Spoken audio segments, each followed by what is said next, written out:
This wasn't supposed to happen. What started as a small disagreement turned into a full-fledged war against Ntg-The and G-Shine. Bodies got dropped, people lost their lives, but at the end of the day, only one can survive. This is the story about the blood-on-blood war, Ntg versus G-Shine.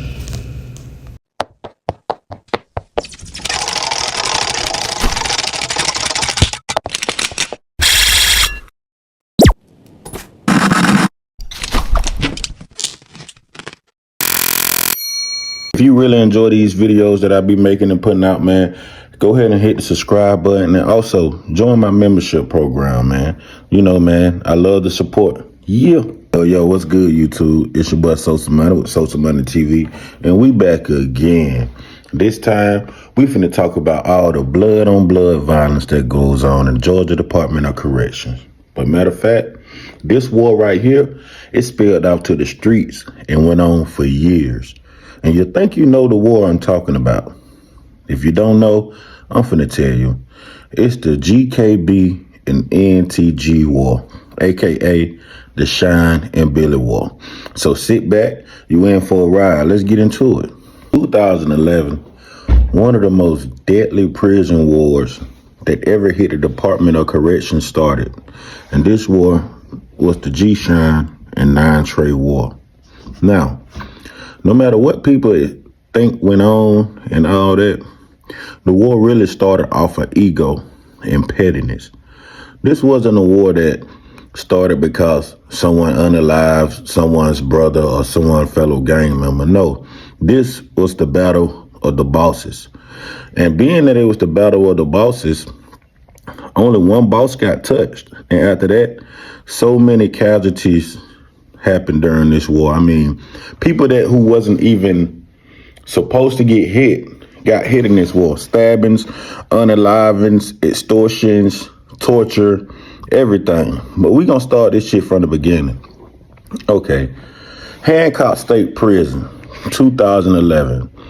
One of the head members of the GKB sent a hit on the head member of the Ntg. Now, the hit went successful. They left one side of the prison, went to the other side of the prison, snuck into the dorm, and caught him while he was in his room down bad. Now, the head and Shine at this time, he was a very influential man, meaning that he controlled damn near the whole prison population of gangbangers. And he also had one of the Ntgs go on the move with the Shines to handle the business with the big Ntg. Now, needless to say, that once they got in their dorm and found what cell he is, they stabbed him up good. This sparked off a hell of a war that went on for years in the Georgia Department of Corrections. See, this is what I'm trying to explain to everyone. This war right here, it wasn't over until recently. Even though that it wasn't at its peak, how it was in the early 2000s, 11, 12 through 15, 16, it still had significant impact on the way that certain gang members move. Because I remember when we was at Smith State Prison and the war with the Shine and Billy popped out, it was so segregated that the Billy was on the south side of the camp and the G-Shines was on the north side of the camp. Now, at the camp where I was at, the Shines was significantly outnumbered. But I'm finna tell you something about these GKB dudes. They never backed down. They never retreated. They never did none of that. They really stood firm on on their guns, for real. So in the beginning, they had this dude named Ace. I made a story about Ace. He was a tough ass dude from New York that was Billy and all that. But in the midst of the war, he was still active on the set and doing all this. So Ace's game plan was to catch all the Shine members, roll them, not unalive them, roll them to Billy, or if they don't want to go, just stab them up. You feel what I'm saying? So you had multiple camps that was participating in this war, not knowing what it started from. I feel like if they knew what this war started from, they wouldn't have been doing all that. They'll just let these two niggas goddamn wrestle it out with their tongue, you feel what I'm saying? Because it wasn't nothing to get everybody stabbed like that. You feel what I'm saying? It was just, basically, I'm gonna put it like this. The war started because one nigga wanted to be bigger than the other one. One person wanted to be the biggest. You feel what I'm saying? They wanted to be the top blood of all bloods. I ain't gonna put too many names in it because you still have people incarcerated, and I don't want the, how that shit go with the legal shit and all that. But I'll just give y'all the outside of the war. Now, I remember it was a dude named Nut. Nut was a good friend of mine, long live Nut. He was G-Shine. When he came to the Smith State prison camp, they fucked around and put him on the south side. The south side was Billy territory. Ace had G2, Soul 9 trade out. It was like 35 Billy members, like just straight Billy members. You feel what I'm saying? And they was under him. And guess what? It was so crazy. He even didn't allow gang members that's the same set as him be up on the other people that's a part of the set. He wanted everybody under him so that he can have control, full control. So actually, he did have control. Now, I know for a fact that at the minimum security camps in Georgia Department of Correction and the level 5 camps, it was so many stabbing going on because after the head 9 trade member got stabbed, he was pissed. He was pissed. First off, he started to hit on all the Billies and Shines who ran in on him in his room, and they got touched except one person. He got away. He got scot-free. You feel what I'm saying? But they got touched, man. Everybody was getting touched in this war. This war fucked up the Georgia Department of Correction. This war was so big that they they had West Coast gang members picking sides whether they gonna fuck with the Billies or they gonna fuck with the Shines. Now the war was at an all-time high. You had the what they call the generals in each gang getting touched at every camp just to break down the foundation. You know what I'm saying? So, but this to me, this what impacted the war. This what impacted the war. This what shifted the war. They had a dude who everybody know that's from my hood in Atlanta that was G-Shine come to my camp where it was already top G-Shine members and all that. When he got to my camp, even though the Shines was at a minimum and the Billies was at a maximum in numbers, that shit did not matter. That shit changed drastically. Hell, even the 9 trades even started going against each other. They started splitting up because half of the 9 trades went with the narrative that the other head 9 trade was pushing. You feel what I'm saying? So they split up. And once they split up, the ones that didn't rock with the Billies, the other Billies, they start, messing with the Shines and stuff. So the north side of the prison got deep with these type of Billies and these type of G-Shines members. You feel what I'm saying? But when one dude came down there, let's back it up a little bit. Let's back it up just a tad, because if you've been to Georgia Department of Correction, y'all know what I'm talking about. And if you didn't, just bear with me. Just bear with me. You're going to figure it all out in a minute. Listen, the Billies had control of this shit.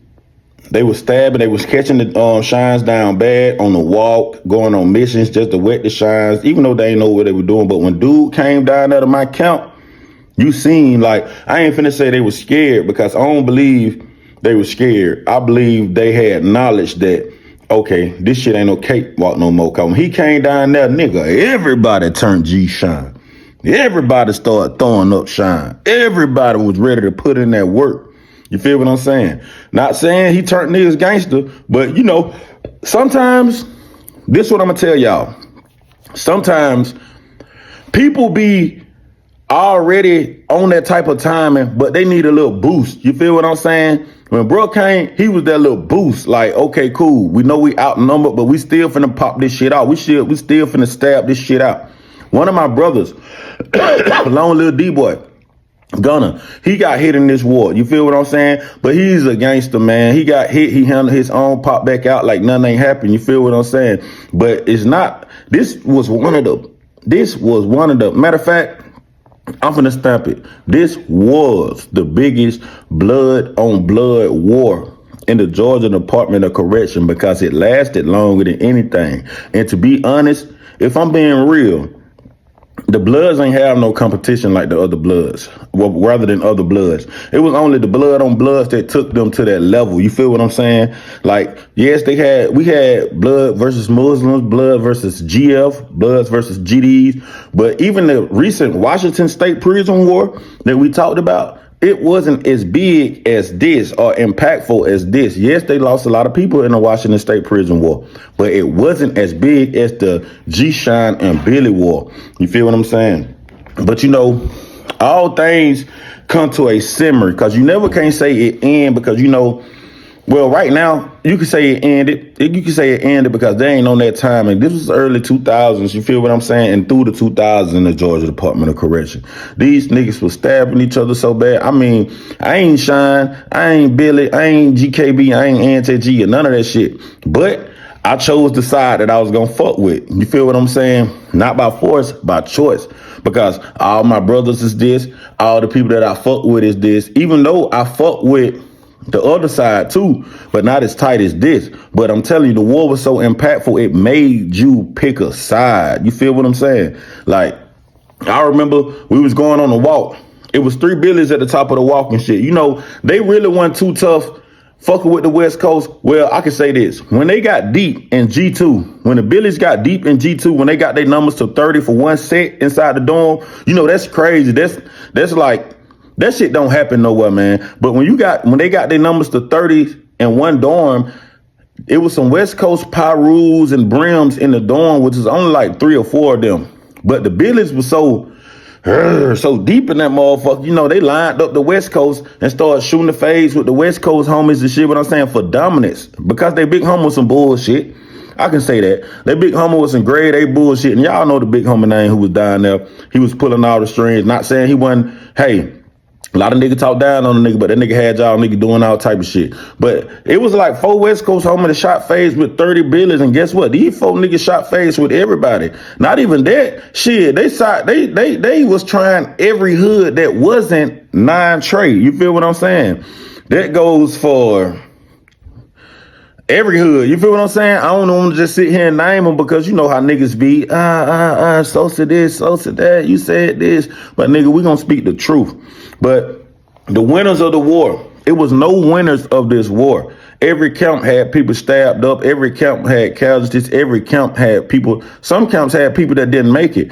But when we seen the Billies on the flat top, boom, I was with the Shine nigga who controlled the traffic. You feel what I'm saying? So they was, instead of them being on some, we finna pop on you, because when first of all, let me go back just a tad for y'all. Just a tad.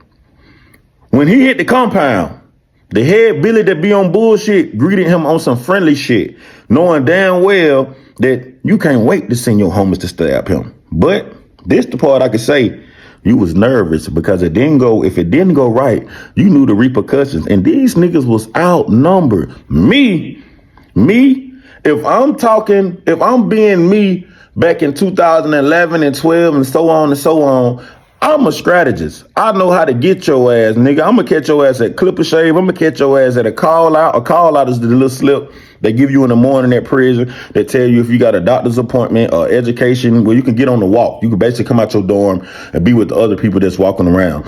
I'm gonna get your ass on something, nigga. I would have faked the medical form. Like, this is what we do in prison, y'all. Take notes.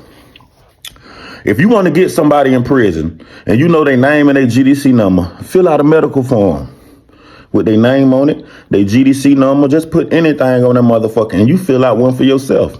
Name, GDC, turn it into the medical box. Same day. Now guess what? Whenever they call y'all out, the next day or the next 2 days after that, both of y'all gonna be up there. Then guess what? You prepared. You goddamn probably got through with your knife and all that. You gonna bust him on a flat top. You got your man. But I don't think everybody was too, savvy on that type of shit. But hey, I was. So they really could have been, I would have been, especially when I was outnumbered. Like when you outnumbered by that, a significant margin like that, man, you got to pull all type of stunts. But one thing I'm going to say, bro, I ain't seen no nigga that was Shine that was a bitch, and I ain't seen no nigga that was Billy that turned bitch. Like, these niggas was whacking each other for no reason. They ain't have no cause. The shit ain't have no meaning. That shit ain't do nothing. I'm talking about, like, then it really fucked up. It really fucked up the blood game because certain niggas couldn't go to certain sides of the prison. Certain niggas couldn't. Niggas was not moving reckless. You feel what I'm saying? Only the homies that wasn't a part of this war could move around freely. You know what I'm saying? Because it's always that, damn, these niggas might try to pull a stunt type shit. But this war had fucked up the Georgia Department of Correction so bad. Cause first off, it never supposed to be no blood on blood shit, man. All y'all is an up top set. You feel what I'm saying? It don't supposed to be that. All y'all supposed to be like this. When I first became a gang member, bro, I thought that no matter what set you was, no matter none of that, if y'all rocking under the same banner, or you feel what I'm saying, flag, whatever it is, nation, that's y'all supposed to rock together. You feel what I'm saying? But nowadays, y'all, niggas beef with anything, bro. I just seen GDs versus GDs, Muslims versus Muslims, and that shit so crazy. How the fuck a religious group gonna beef with another religious group? But I told y'all, in prison, bro, Islam is a game. But the Shine and Billy war carried on for a long time. It got people stabbed. It got people more time. And some people lost their life behind this shit, man. This was one of them.